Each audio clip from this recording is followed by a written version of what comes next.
आज हम class 10th का सैंपल पेपर 2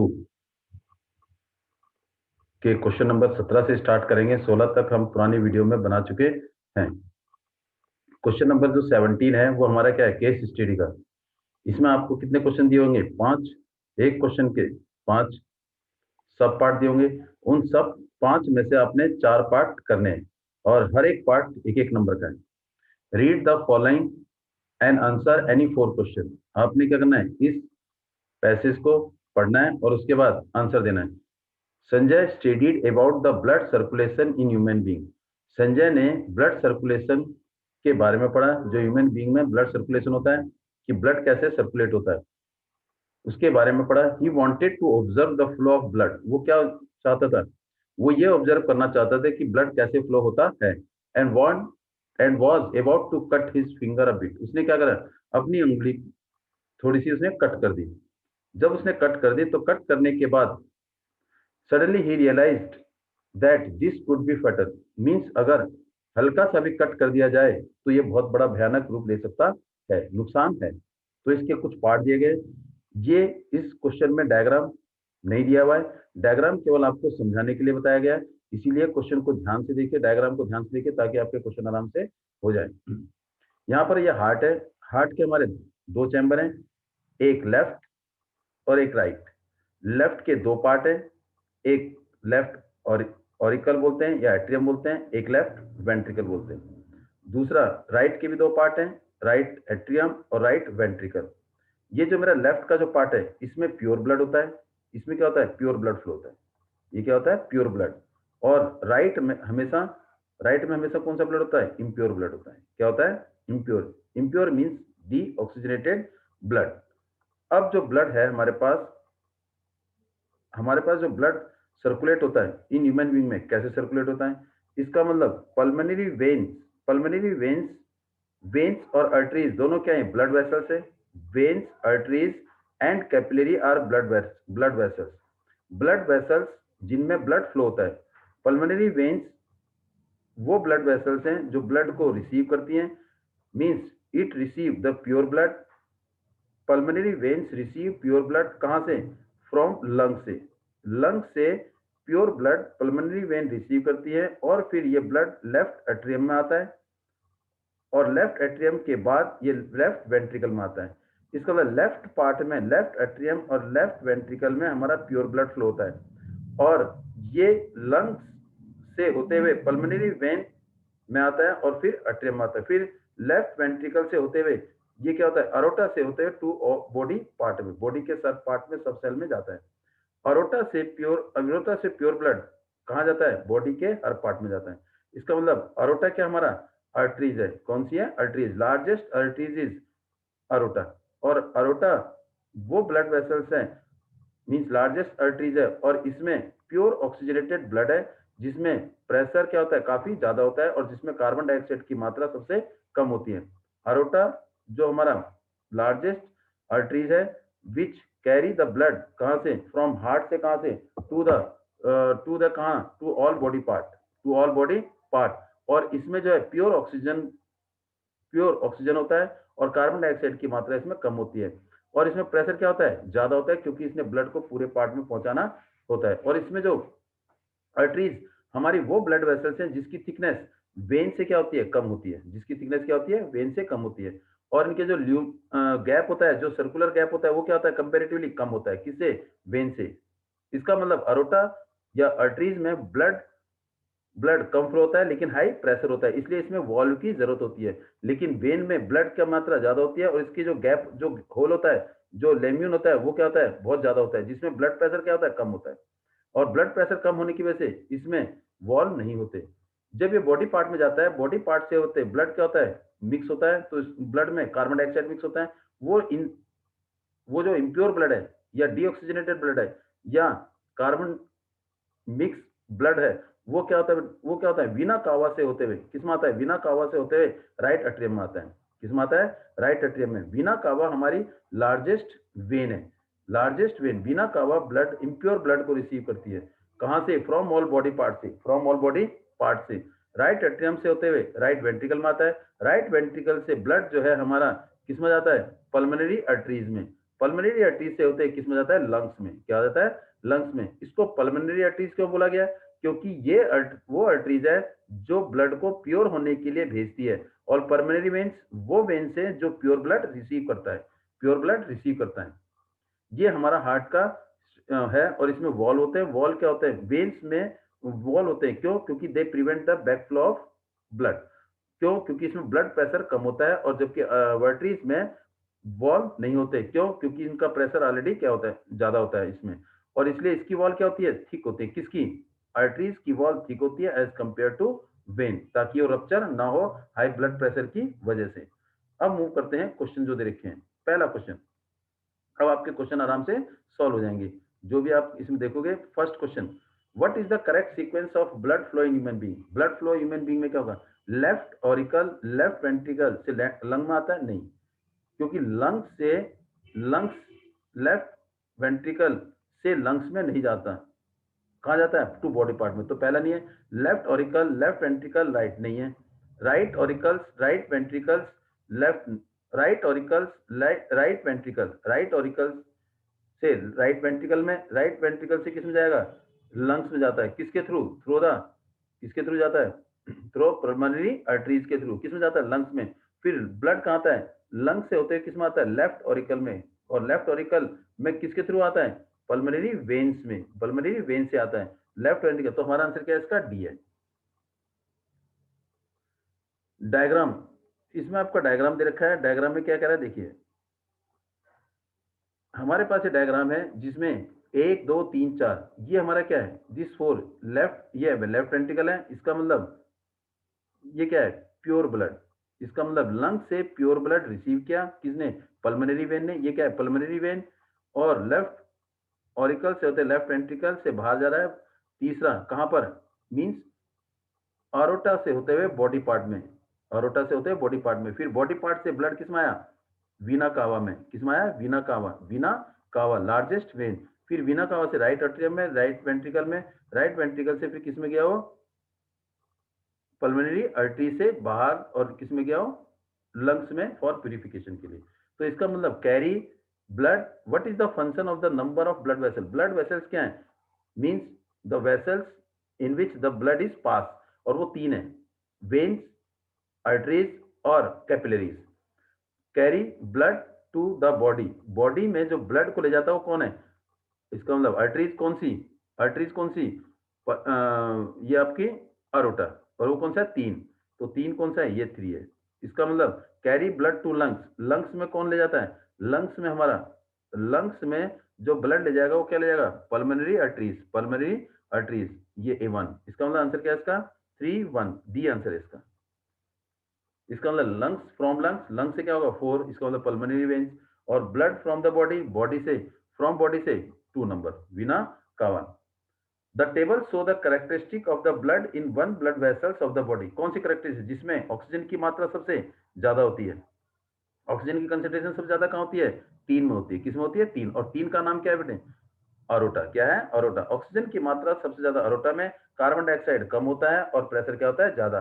क्यों? क्योंकि ये आर्टरीज है और लार्जेस्ट आर्टरीज है, देयरफॉर इसके अंदर ऑक्सीजन की कंसेंट्रेशन सबसे ज्यादा होती है, कार्बन डाइऑक्साइड की कंसेंट्रेशन कम होती है, और प्रेशर क्या होता है? काफी ज्यादा होता है। अब मूव करते हैं नेक्स्ट क्वेश्चन में। नेक्स्ट क्वेश्चन क्या कह रहा है देखिए,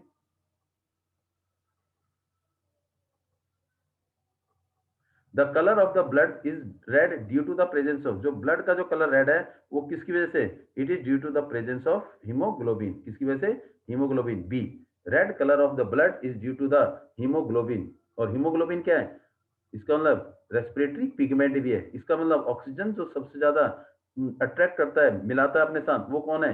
haemoglobin. Which of the following chamber of human heart contain the oxygenated blood? Human heart का कौन सा चैम्बर ऑक्सीजनेटेड ब्लड देता है? क्योंकि राइट डीऑक्सीजनेटेड है, तो लेफ्ट, लेफ्ट ऑरिकल और left ventricle, a part. Left part, left chamber जो है रिसीव करता है, कंटेन करता है ऑक्सीजनेटेड ब्लड, और राइट चैम्बर क्या कंटेन करता है? Deoxygenated impure blood. अगला कर रहे हैं, read the following and answer the following question. Question number 18। अब 18 पढ़ते हैं।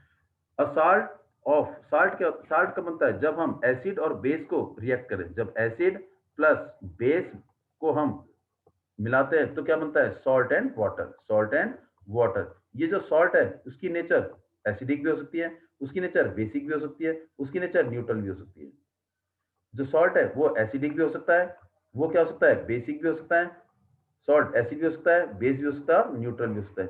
ये किस पे डिपेंड करेगा, एसिड और बेस के स्ट्रॉन्गेस्ट नेचर पर। मींस अगर स्ट्रॉन्ग एसिड है, स्ट्रॉन्ग एसिड एस, और स्ट्रॉन्ग बेस है, स्ट्रॉन्ग एसिड स्ट्रॉन्ग बेस, तो सॉल्ट हमारा न्यूट्रल बनेगा। अगर वीक एसिड है, वीक बेस है, तो भी हमारा सॉल्ट कैसा बनेगा, न्यूट्रल बनेगा। लेकिन अगर स्ट्रॉन्ग एसिड है और वीक बेस है, स्ट्रॉन्ग एसिड वीक बेस, तो सॉल्ट हमारा एसिडिक बनेगा। क्या बनेगा, एसिडिक। जब न्यूट्रल बनता है तो पीएच जो है 7 होगा, और जब स्ट्रॉन्ग एसिड होगा, वीक बेस होगा, तो सॉल्ट जो बनेगा वो हमारा एसिडिक इन नेचर होगा। एसिडिक इन नेचर होगा तो उसकी पीएच की वैल्यू 7 से कम होगी। अगर एसिड वीक है और बेस क्या है, strong, weak acid strong base, तो सॉल्ट की नेचर कैसी होगी, बेसिक होगी। और बेसिक में पीएच जो है वो 7 से ज्यादा होगा। पीएच क्या होगा, 7 से ज्यादा होगा। अब इसका मतलब हमारे पास जो सॉल्ट है वो एसिडिक भी होता है, बेसिक भी होता है और न्यूट्रल भी होता है। न्यूट्रल जिसका पीएच 7 होगा, एसिडिक जिसका पीएच 7 से कम होगा, और बेसिक एसिडिक जिसका पीएच 7 से कम होगा, और बेसिक जिसका पीएच 7 से ज्यादा होगा। अब हम आते हैं strong base and strong acid and strong base is a neutral. अगर हम स्ट्रॉन्ग एसिड को स्ट्रॉन्ग बेस के साथ मिलाएंगे तो जो सॉल्ट बनेगा उसकी नेचर क्या होगी, न्यूट्रल होगी, और उसका पीएच कितना होगा, 7 होगा। NaCl इज कॉमन सॉल्ट है जो form by the combination of hydrochloric acid and sodium hydroxide. इसका मतलब NaOH सोडियम हाइड्रोक्साइड को HCl के साथ रिएक्ट करेंगे, स्ट्रॉन्ग बेस स्ट्रॉन्ग एसिड, तो बनेगा मेरा NaCl प्लस में H2O। और ये जो NaCl है ये हमारा क्या है, न्यूट्रल साल्ट है। क्या है, न्यूट्रल साल्ट जो हम खाने में यूज करते हैं। This is the salt that use in our food. हम किस में यूज करते हैं, अपने खाने में इस सॉल्ट को यूज करते हैं। कौन सा, कॉमन साल्ट जिसका नाम क्या है, sodium chloride. Sodium chloride. Some salt are called rock salt, कुछ सॉल्ट को हम रॉक सॉल्ट कहते हैं। ये प्योर नहीं होता, ये क्या होता है, generally impure. Bed of the rock salt are form when sea of बायोगन इज ड्राई अप। जब समुद्र का जो वाटर है वो क्या होता है, जब जमने लगता है, जब जमने लगता है तो बेड पर जो वो क्या होता है, इन फॉर्म ऑफ साल्ट, जमने में सूखने लगता है तो क्या बना देता हो, रॉक साल्ट बना देता है। क्या बनाता हो, रॉक साल्ट बनाता है। Common salt is obtain is an important raw material for the various daily use. जो कॉमन साल्ट NaCl है ये रॉ मटेरियल है। इसका मतलब कॉमन साल्ट से हम सोडियम हाइड्रोक्साइड, कॉमन साल्ट से हम बेकिंग सोडा, कॉमन साल्ट से हम वॉशिंग सोडा, कॉमन साल्ट से हम ब्लीचिंग पाउडर बना सकते हैं। मींस सोडियम हाइड्रोक्साइड के बनाने के लिए, बेकिंग सोडा के बनाने के लिए, वॉशिंग सोडा के बनाने के लिए, ब्लीचिंग पाउडर के बनाने के लिए जो रॉ मटेरियल चाहिए वो रॉ मटेरियल क्या है, NaCl। और सोडियम हाइड्रोक्साइड का फॉर्मूला NaOH है, बेकिंग सोडा का फॉर्मूला NaHCO3 है, वॉशिंग सोडा का फॉर्मूला Na2CO3 है, और ब्लीचिंग पाउडर का फॉर्मूला CaOCl2 है। Calcium oxychloride, sodium hydroxide, baking soda का सोडियम हाइड्रोजन कार्बोनेट, और सोडियम वॉशिंग सोडा क्या है, सोडियम कार्बोनेट। तो हमारे पास पहला क्वेश्चन रेज होता है कि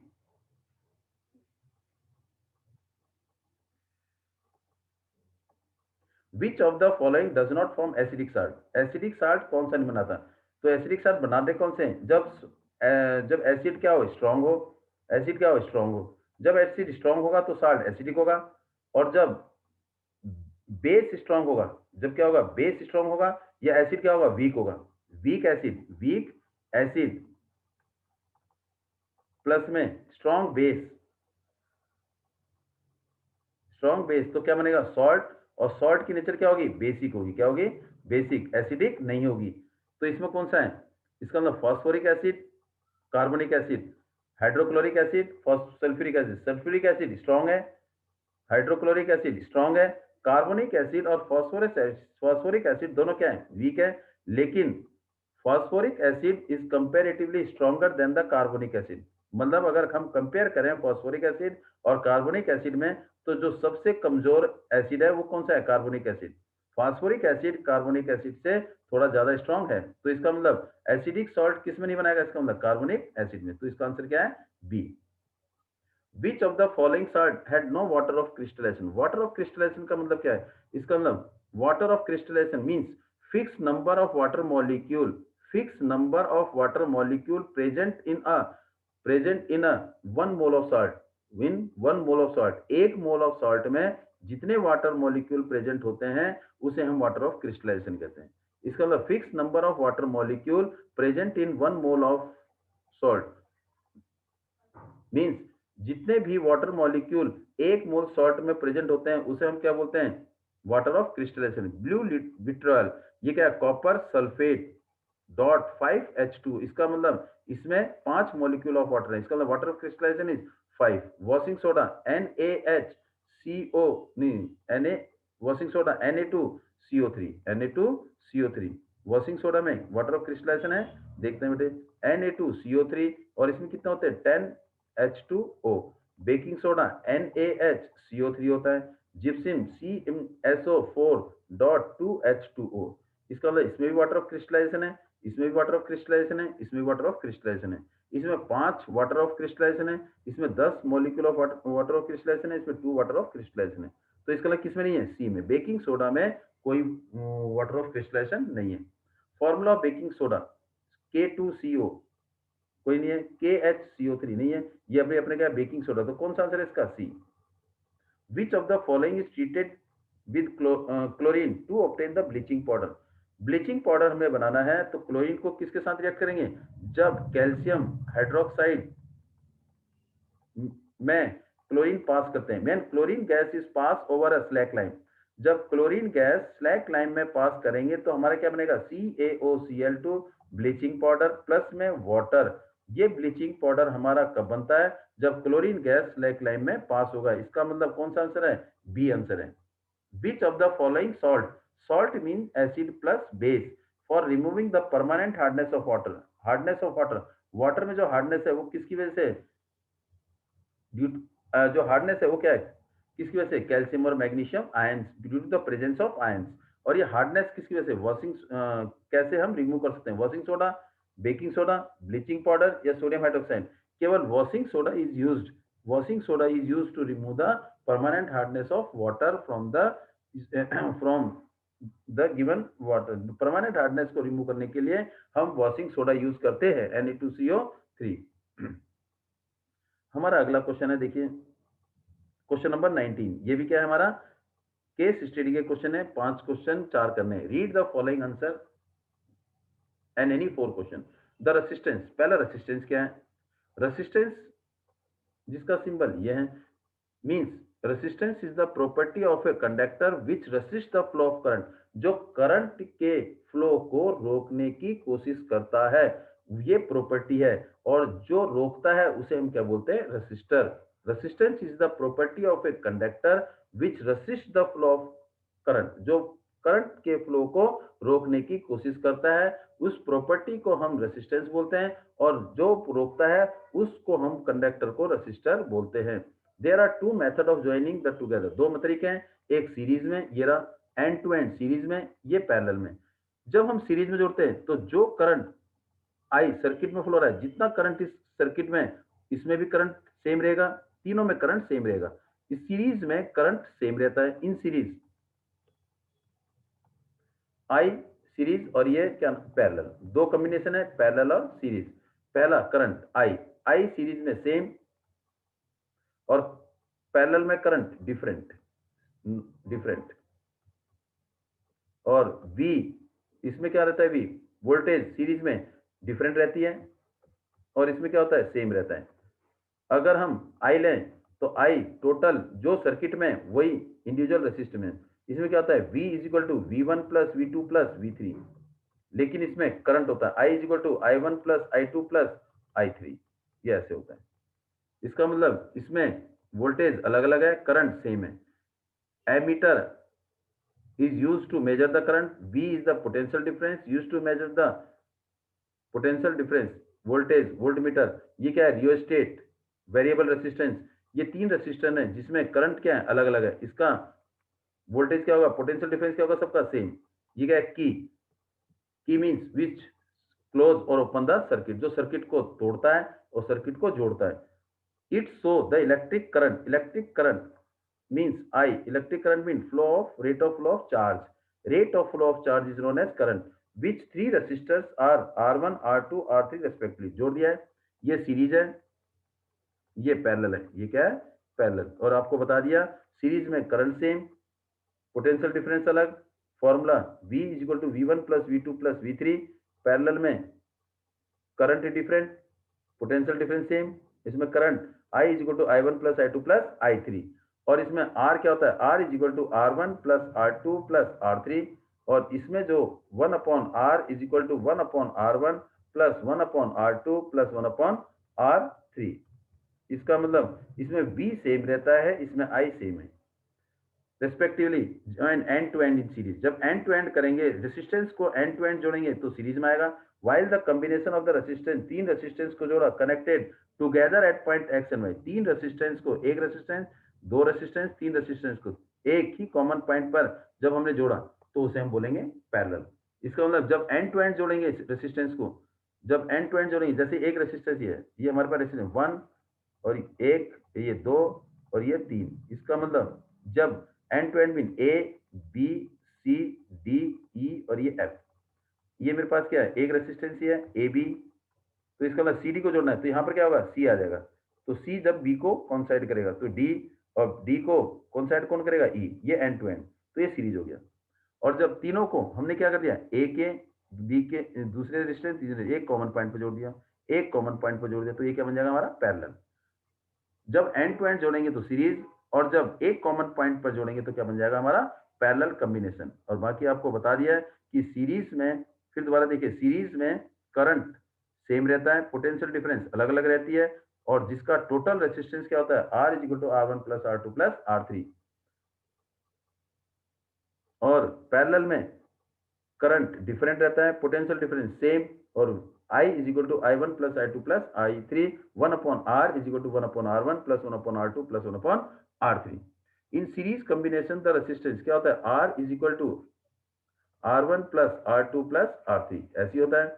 अब देना ध्यान है, series combination of the resistance, current जो है सीरीज में करंट क्या रहता है, same, same at every point of the circuit, different at every point of the circuit, zero या can not be, A answer है। इसका मतलब करंट क्या रहता है सीरीज में, same. The electric energy dissipated in the resistance, energy means power into time, power into time, power क्या है v इंटू आई और टाइम का t, energy is equal to power into time, V I T A.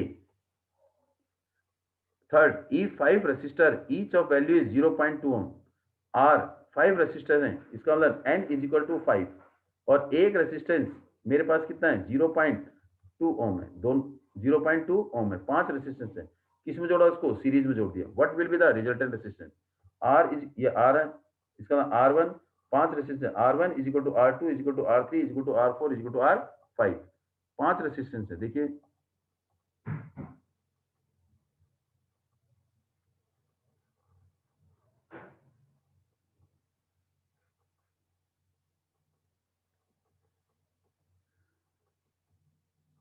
R1 is equal to R2 is equal to R3 is equal to R4 is equal to R5। तो मेरे पास R is equal to R1 plus R2 plus R3 plus R4 plus R5।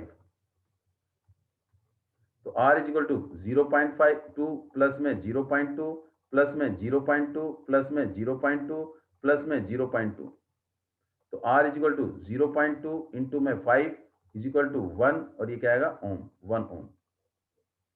तो मेरे पास answer क्या है इसका, 1 ohm. In a given figure so that the three resistor, ये 6 ओम है, ये मेरे पास क्या है 6 ओम, ये क्या है 2 ओम, ये क्या है 6 ओम, ये 6 और ये 2 दोनों किस में जुड़े हैं, पैरेलल में। तो पहले टोटल रेसिस्टेंस निकालेंगे, टोटल रेसिस्टेंस निकालेंगे, क्योंकि 6 और 2 दोनों किस में जुड़े हैं, पैरेलल में। तो पहले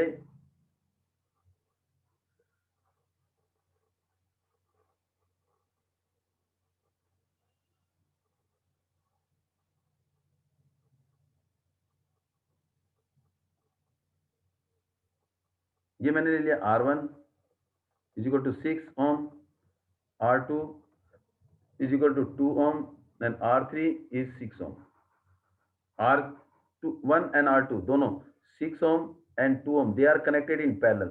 इसका मतलब 6 ohm and 2 ohm are in parallel है। तो इसका मतलब parallel means 1 upon R P is equal to 1 upon R1 plus 1 upon R2 is equal to 1 upon 6 plus 2 upon 1 upon 2। इनका एलसीएम 6 आ गया। 1 plus 3 is equal to 4 upon 6, 2 2 जा 4, 2 3 जा 6। तो 1 upon RP 1 upon RP is equal to 2 upon 3। तो RP is equal to क्या हो जाएगा, रेसिप्रोकल या क्रॉस मल्टीप्लाई कर दो। चलो cross multiply 2 RP is equal to 3 और RP is equal to 3 upon 2 is equal to 1 point, चलो 3 अपॉन 2 ये क्या आएगा, ओम। तो इसका मतलब इसका रिजल्टेंट आ गया 3/2 ओम आ गया। कितना आ गया, 3/2 ओम। अब ये जो 3/2 ओम है ये किसके साथ जुड़ा है, इसके साथ सीरीज में है। अब इसके बाद सीरीज निकाल देंगे तो हमारे पास ये आ गया।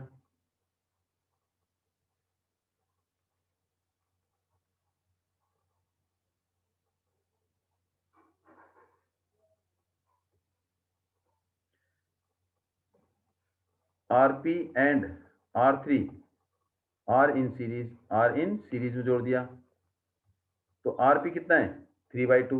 तो R S total current RP plus R3, क्योंकि सीरीज में total resistance is equal to the sum of individual resistance. RP कितना है, 3/2, R3 कितना है, 6। तो एलसीएम लेके क्या आएगा, 2, 3 प्लस 12, 3 प्लस 12 क्या हो गया, 15 अपॉन में 2 ohm. R S is equal to 15, R S is equal to 15 upon में 2 ओम। 15 अपॉन में 2 ओम आ गया। इसका मतलब इसका जो टोटल रेसिस्टेंस है 15 अपॉन में 2 ओम। तो आंसर क्या है इसका, डी है। अब मूव करते हैं क्वेश्चन नंबर 20 पर। 20 क्या कह रहा है, देखिए 20 हमारा कह रहा है कि read the following in the electrolytic refining of the copper. Electrolytic refining of copper. Electrolytic refining is the process to get the pure copper from the impure copper. Means जो हमें इम्प्योर कॉपर मिला है उस impure copper से हमने एक pure copper लेना है। इस प्रोसेस को हम बोलते हैं electrolytic refining in presence of electric current, bye passing of electric current. Electric current pass करके प्योर कॉपर ऑब्टेन करना है, किसमें से, फ्रॉम इम्प्योर कॉपर। और उसी को हम प्रोसेस को हम बोलते हैं इलेक्ट्रोलाइटिक रिफाइनिंग। और इस इलेक्ट्रिक करंट इसलिए पास करते हैं क्योंकि वो ब्रेक होता है और उसमें क्या होते हैं, चार्ज होते हैं। इलेक्ट्रोलाइट क्या है, is the salt solution which contain the charge, जिसमें क्या होते हैं, चार्ज। एक सॉल्यूशन है salt solution which contain charge. जब करंट पास करते हैं तो वो चार्ज टूटते हैं, ब्रेकअप हो जाता है। और जिसमें pure metal pure metal pure pure metal obtain होता है और कुछ क्या होता है, वेस्ट मटेरियल, एनोड मड बोलते हैं जिसे, एनोड मड। तो वो कहां से होता है, इम्प्योर मेटल से हमें प्योर मेटल मिलता है। और साथ में क्या मिलता है, एनोड मड मींस जो वेस्ट प्रोडक्ट है वो मिलता है, किससे, प्योर। इसका मतलब हमें कॉपर को रिफाइन करना है, प्योर कॉपर चाहिए। तो इसका मतलब प्योर कॉपर के लिए हमें क्या चाहिए, इम्प्योर कॉपर से हमें प्योर कॉपर बनाना है। तो किस प्रोसेस से करेंगे, इलेक्ट्रोलाइटिक रिफाइनिंग से। तो प्योर इम्प्योर कॉपर हम कहां प्लेस करते हैं, एनोड में प्लेस करते हैं।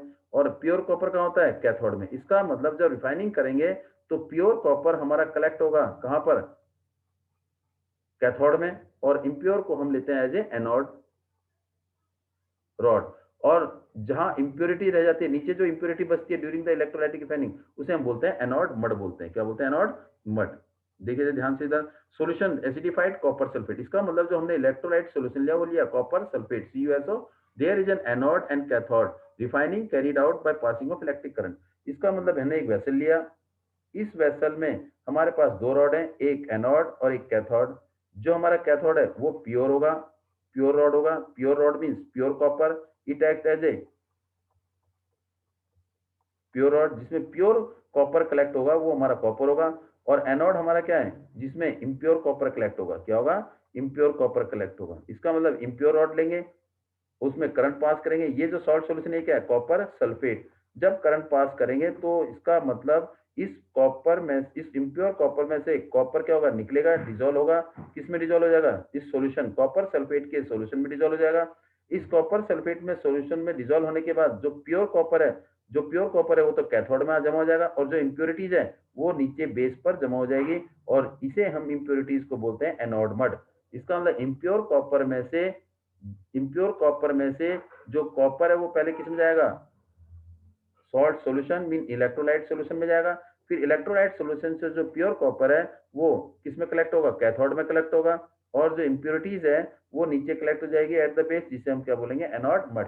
तो इसका मतलब एनोड हमारा हो गया act as a impure copper, cathode हमारा हो गया एज ए प्योर कॉपर, और impurities is collected at the base, जिसे हम क्या बोलेंगे, एनोड मड बोलेंगे।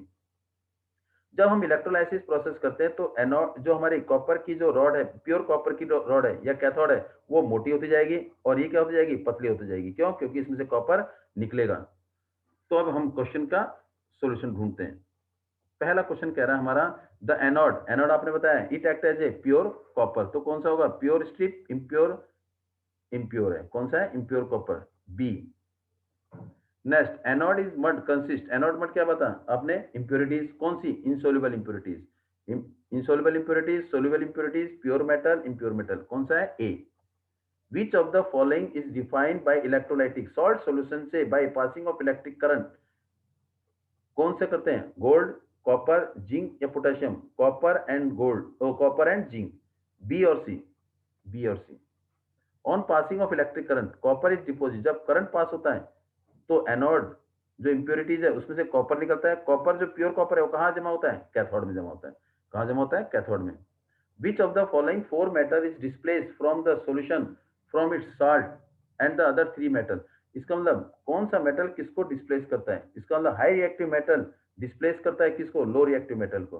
तो इसका मतलब सबसे कम reactive which one metal would be displace from the salt solution of its salt, कौन सा सबसे कम जो सॉल्यूशन है वो कौन सा है जो सबसे कम रिएक्टिव है, सबसे कम रिएक्टिव कौन, गोल्ड, सॉरी जिंक, जिंक ज्यादा रिएक्टिव है, और कौन सा है, गोल्ड, नहीं कॉपर, कॉपर भी कम रिएक्टिव है, मतलब रिएक्टिव है किससे, गोल्ड से ज्यादा रिएक्टिव है।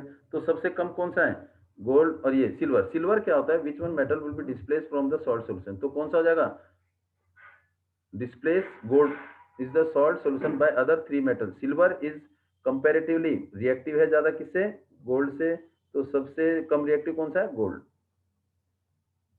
what will happen if there is a certain shortage of water in water, 21 question section B, अभी तक हमने किए थे केस स्टडी क्वेश्चन।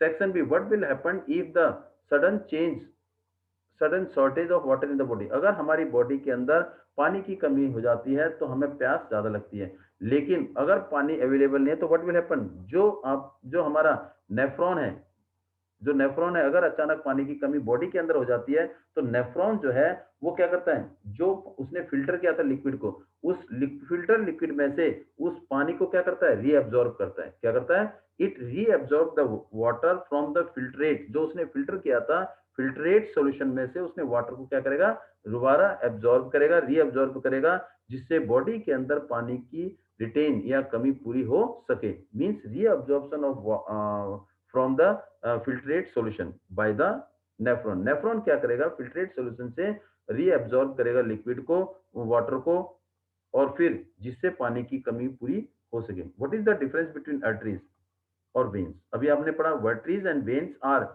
आर्टरीज और वेन दोनों क्या है, these are all the blood vessels, दोनों क्या है, ब्लड वेसल्स है, क्या है ये, ब्लड वेसल्स है।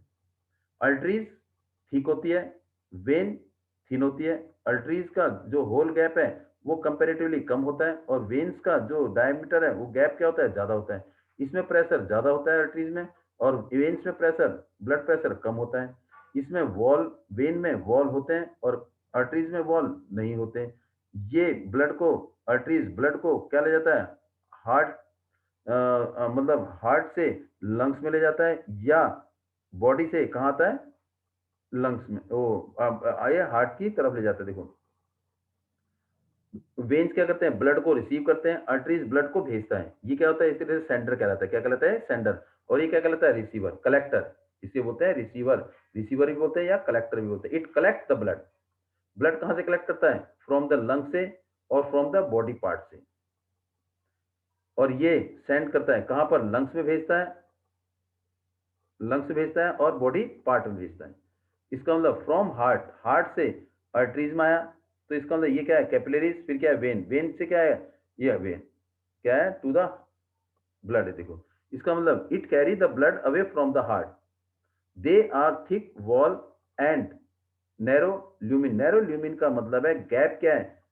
बहुत, इसके बीच में जो होल होता है, जो डायमीटर होता है, बहुत कम होता है, और जिसकी वजह से इसकी वॉल थिकनेस क्या होती है? ज्यादा होती है। प्रेशर क्या होता है इसमें? ज्यादा होता है। वेन में प्रेशर कम होता है, इसकी ल्यूमिन जो सर्कुलर डायमीटर है वो ज्यादा होता है, और इसमें ज्यादा ब्लड फ्लो होता है। इसमें वॉल्व नहीं हो, इसमें वॉल्व, वेन में वॉल होते हैं और आर्टरीज में वॉल्व नहीं होते। तो वो ये कह रहा है बेटे, pressure of blood is high, इसमें ब्लड प्रेशर हाई होता है, does not have wall. Veins carry blood toward the heart, toward heart की तरफ ले जाते हैं। फिर क्या करें? And they also thin wall and wide lumen, blood pressure is low and this will be prevent to the black fluid of water. क्या करता है? वॉल क्या करते हैं? ब्लड को क्या करते हैं? वॉल क्या करता है? To prevent the back flow of blood. State the two vital function of kidney. Kidney का मेन काम, दो काम क्या है? पहला, टॉक्सिक सब्सटेंस को हमारे शरीर से निकालना। हमारी बॉडी के अंदर जितने भी वेस्ट मटेरियल हैं उनको हमारे शरीर से निकालना, पहला। दूसरा, कंट्रोल द वाटर बैलेंस। हमारी बॉडी के अंदर वाटर की क्वांटिटी को, वाटर की लेवल को मेंटेन करना और पीएच को मेंटेन करना। इसका मतलब हमारी बॉडी के अंदर वाटर और मिनरल आयंस, आयंस को मेंटेन करने का काम किडनी का है। और इस प्रोसेस को means control the balance of ions and water in our body. हमारी बॉडी के अंदर पानी और आयंस को कंट्रोल करने के प्रोसेस को हम क्या बोलते हैं? Osmoregulation. Osmoregulation is the process to control the water balance and the ions in our body which is maintain by the kidney. जो कौन मेंटेन करता है? किडनी मेंटेन करता है। What would be the electron dot structure of molecule sulphur which is made up of ए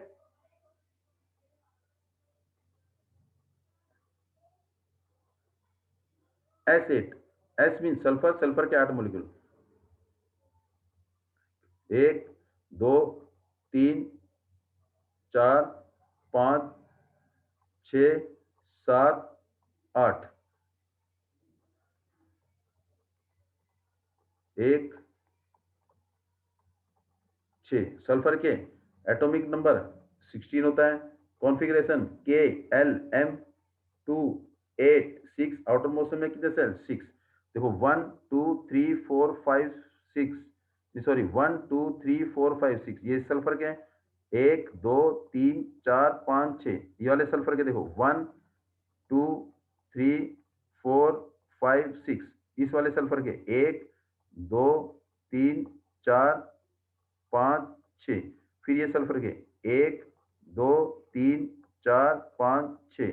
फिर इस sulphur के 1 2 3 4 5 6। फिर इस सल्फर के 1 2 3 4 5 6।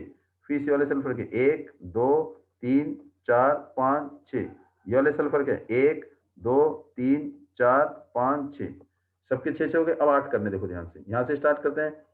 1 2 3 4 5 6, ये क्या आएगा? 7 और ये 8, ये 8 हो गए।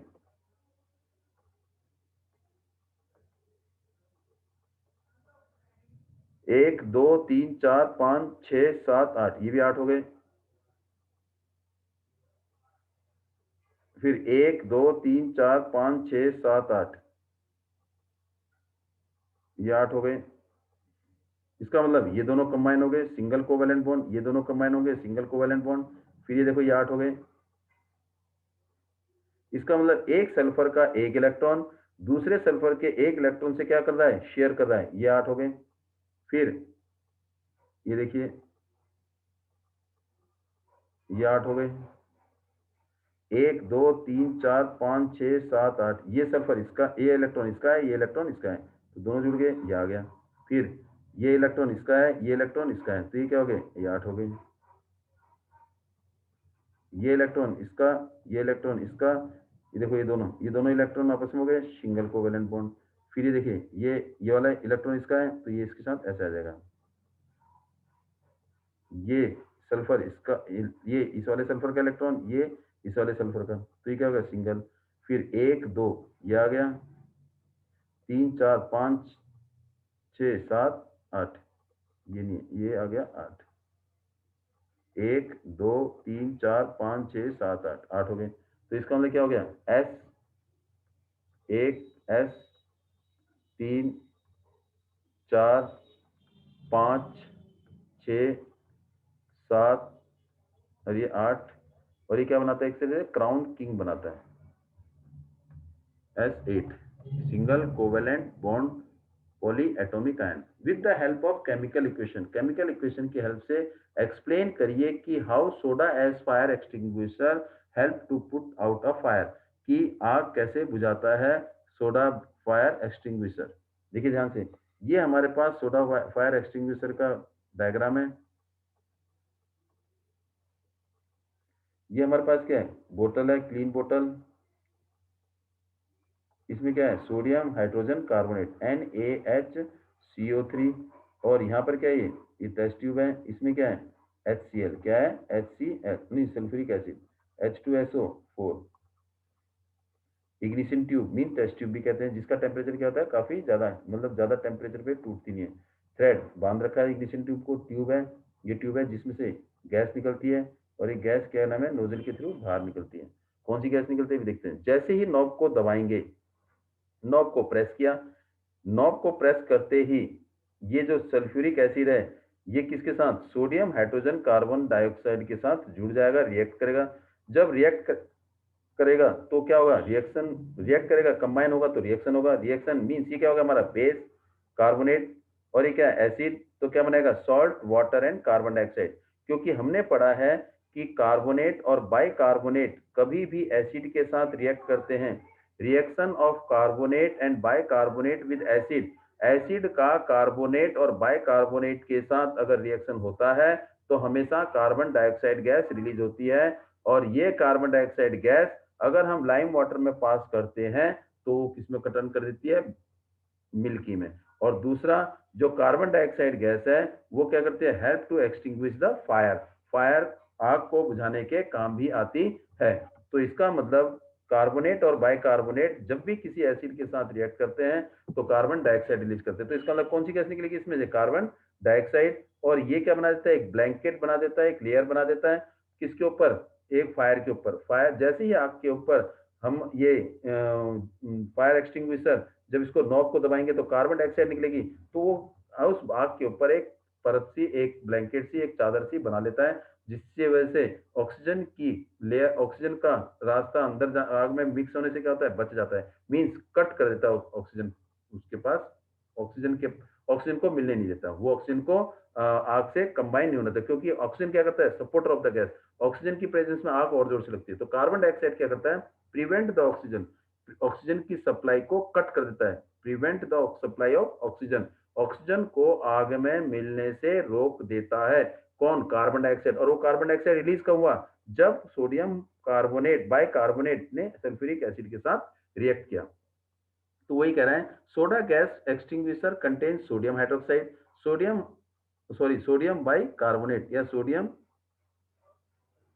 बाइकार्बोनेट, क्या है, सोडियम बाइकार्बोनेट में NaHCO3 प्लस में, and solution mean aqua solution, and sulphuric acid H2SO4, ये भी क्या है, aqua solution, which present in the separate container inside the extinguisher. इस एक्सटिंग्विशर के अंदर एक बड़े वाले कंटेनर में सोडियम हाइड्रोजन कार्बोनेट है, और छोटे वाले कंटेनर में मीन्स इग्निशन ट्यूब में हमारा सल्फ्यूरिक एसिड है। When the knob of the fire extinguisher is pressed, the sulfuric acid mix with the sodium hydrogen carbonate या sodium bicarbonate solution। जब हम इस नॉब को प्रेस करेंगे, जब इस नॉब को प्रेस करेंगे तो ये जो सल्फ्यूरिक एसिड है जो इग्निशन ट्यूब में है, वो सोडियम का हाइड्रोजन कार्बोनेट के साथ या सोडियम बाइकार्बोनेट के साथ मिक्स हो जाएगा, और sodium carbonate solution and lot of carbon dioxide gas is produce. Sulphuric acid is sodium hydrogen carbonate के साथ रिएक्ट करके large amount of carbon dioxide release करेगा, और carbon dioxide form A blanket over the fire, fire के ऊपर क्या बना देगा, एक कार्बन डाइऑक्साइड क्या बना देगा, एक लेयर बना देगा, एक चादर सी बना देगा। इसका मतलब उस आग के ऊपर उस आग को ढक लेगा, जिससे ऑक्सीजन की सप्लाई कट हो जाएगी। Mean cut the supply of air या oxygen to the burning substance. जो जल रही है, जो आग लग रही है जिसमें, उसमें ऑक्सीजन की सप्लाई को रोक देगा। जब ऑक्सीजन की सप्लाई को रोक देगा तो वो आग क्या हो जाएगी, बुझ जाएगी, स्टॉप हो जाएगी। अब कार्बन डाइऑक्साइड रिएक्शन कैसे होगा, देखो NaSCO3 मीन्स जब भी कार्बोनेट या बाइकार्बोनेट, कार्बोनेट या बाइकार्बोनेट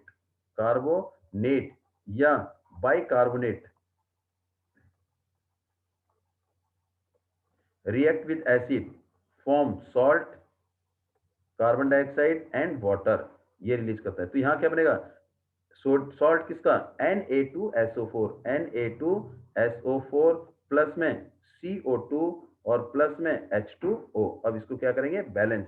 Na2 2 आ गया, सल्फर Na2 दो कार्बन, एक और दो कार्बन हो गए, हाइड्रोजन 4 और 2 6, हाइड्रोजन 2 और 2 4, यहाँ का हाइड्रोजन कितने हो गए, 2, ये 2 आ गया। It is the balance. तो ये जो कार्बन डाइऑक्साइड गैस है, ये क्या कर देगा, आग को बुझा देगा। कैसे बुझाएगा, to prevent the supply of oxygen.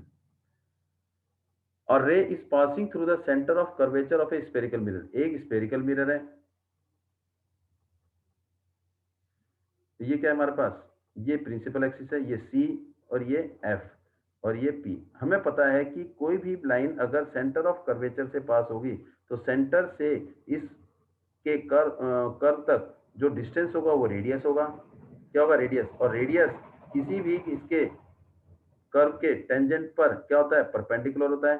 Perpendicular भी 90 डिग्री। जब कोई भी रे सेंटर ऑफ कर्वेचर से पास होगी तो it will fall perpendicular on the, इस मिरर की टेंजेंट पर क्या करेगी, परपेंडिकुलर फॉल होगी। जब कोई भी रे परपेंडिकुलर फॉल होती है तो I is equal to R is equal to 0। इसका मतलब the ray is fall normally on the mirror in which condition R angle I is equal to angle R।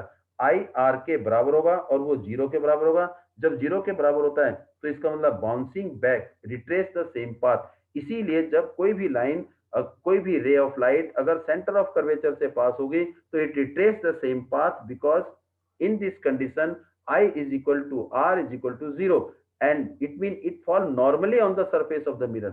वो क्या होगा, surface of the mirror पर normally strike करेगी, means act as a 90 degree normal height when a ray of light is passed through the center of curvature of the spherical mirror, it strike along the normal, that mean incident mirror is incident on the mirror. जो incident करेगी, strike करेगी, वो क्या होगी, 90 degree पर। और जिसकी वजह से क्या होगा, it retrace the same path. और when it retrace the same path तो आई क्या होगा हमारा 0। और हमें लॉ ऑफ रिफ्लेक्शन के हिसाब से आई इज इक्वल टू आर। तो अगर आई अगर 0 है तो आर भी क्या होगा 0। I is equal to R is equal to 0। तो इसका मतलब bouncing back retrace the same path. Question number 26, electric fuse. ये हो सकता है बेटे पेपर में तो ऐसे है नहीं, अब ये सैंपल वेयर में आया है। वैसे इलेक्ट्रिक फ्यूज एक डिवाइस है जो इज ए सेफ्टी डिवाइस है जो शॉर्ट सर्किट और ओवरलोडिंग से रोकता है। अभी शॉर्ट सर्किट ओवरलोडिंग अभी है नहीं। What is its role in electric circuit में क्या है, इट प्रिवेंट, ये क्या करता है, प्रिवेंट करता है क्या, to prevent the electric shock. ये क्या शॉर्ट सर्किट से रोकता है, ओवरलोडिंग से रोकता है। और घर में आग मतलब शॉर्ट सर्किट की वजह से क्या लग जाती है, आग लग जाती है, उससे ये बचाता है। और फ्यूज वायर को हमेशा लाइव वायर में रखेंगे। अगर इसे गलती से हमने न्यूट्रल वायर में रख दिया, अगर शॉर्ट सर्किट भी हो गया तो न्यूट्रल वायर में रखने का कोई फायदा नहीं है, क्योंकि हमारे जितने भी अप्लायंसेज हैं वो किससे कनेक्टेड हैं, लाइव वायर से, और सप्लाई ऑफ करंट जाता जा रहा है, इसलिए फ्यूज वायर में रखते हैं। जैसे ही ओवरलोडिंग या शॉर्ट सर्किट होगा तो फ्यूज की जो वायर है जिसका मेल्टिंग पॉइंट बहुत कम है, वो क्या हो जाएगी, वायर मेल्ट हो जाएगी। और मेल्ट होने से सर्किट को क्या कर देंगे, ब्रेक कर देंगे। इसीलिए इसको लाइव वायर में रखते हैं। अगर इसको न्यूट्रल वायर में रखेंगे तो इसका मतलब वो न्यूट्रल वायर में रखने के बाद भी इसका वो ब्रेक जो वायर है वो मेल्ट नहीं होगी, और करंट जो है वो लाइव वायर से जाता रहेगा। इलेक्ट्रिक फ्यूज का कोई रोल नहीं रहेगा। ये हमारा इलेक्ट्रिक फ्यूज है। इसके बीच में क्या करते हैं, वायर कनेक्ट करते हैं ऐसे। ये क्या है, वायर लो मेल्टिंग पॉइंट की। जैसे ही टेम्परेचर बढ़ेगा ये वायर क्या हो जाएगी, मेल्ट हो जाएगी। मेल्ट होते ही सर्किट को क्या कर देगी, ब्रेक कर देगी। और सर्किट को ब्रेक करते ही सप्लाई रुक जाएगी और शॉर्ट सर्किट या ओवरलोडिंग से बच जाएंगे। It is the safety device which prevent the electric circuit from the overloading and short circuit over the current condition. It operated on the principle of heating effect of electric current. Fuse wire जो है हमारा principle Joule's law of heating effect पर काम करता है। Means more current more heat. Fuse is always connected to the live wire. हमेशा किस में जोड़ते हैं इसको? लाइव वायर में। If the fuse wire is connected to the neutral wire, अगर फ्यूज वायर को न्यूट्रल वायर में कनेक्ट कर दिया लाइव वायर के बदले, तो फ्यूज जो है बर्न हो भी जाएगा, लेकिन अप्लायंसेज आर फिर भी लाइव वायर से कनेक्ट होंगे। इसका मतलब करंट सप्लाई होता रहेगा बिना रुके and will disrupt due to the overloading. और क्या होगा? Current supply will disrupt due to the overloading, current connected to the live wire. तो इसलिए हम इसको किस में जोड़ते हैं? लाइव वायर में कनेक्ट करते हैं। हम करेंगे अब नेक्स्ट क्वेश्चन हमारा 27। Difference between the acquired trait, acquire and inherited character. Character को कई बार हम बोलते हैं ट्रेड्स, करेक्टर गुण। एग्जांपल गुण acquired trait. Acquired trait, acquired character वो हैं जो किसी भी ऑर्गेनिज्म में एनवायरनमेंट से आते हैं। इसका मतलब जो एनवायरनमेंट को रिस्पॉन्स करता है, जो एनवायरनमेंट से रिलेटेड होता है या एनवायरनमेंट से जो गेन किया, उन करेक्टर को, उन ट्रेट को हम क्या बोलते हैं? Acquired trait. और इन ट्रेट का जीन से कोई लेना देना नहीं है, जीन पर कोई फर्क नहीं होता। डीएनए इसका क्या होगा? No change in DNA means no involvement of DNA.